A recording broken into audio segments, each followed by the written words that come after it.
Hey, what's up guys, welcome to another tutorial of PHP for beginner series, and in this video we will be talking about for each loop. For each loop is used to display the values of an array.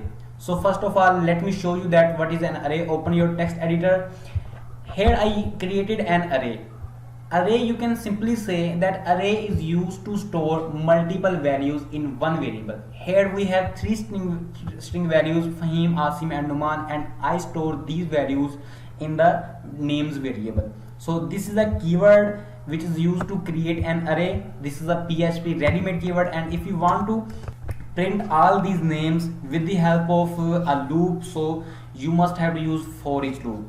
So type for keyword, and after that you have to give your variable name, which is names.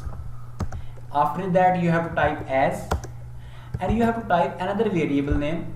You can give any variable name, like I give here a value, and in the parentheses you have to give echo, and the name is dot. This is concatenation signature, and after that you have to type the variable name called value. Again press dot and double quotation. So we can use the BR tag. BR tag is used to break a line, so our names would be displayed in Fahim will be displayed in first line, and Asim will be displayed in second line, and as well Numan will be displayed in the third line. So I have completed my code, and press Ctrl S save. You have to open your XAMPP and start Apache and MySQL. From here close it or minimize it and open your browser and type here localhost /cubixhole, which was the name of our folder. So it gives me error. I have made a mistake here. You have to type here for each. So press Ctrl S save.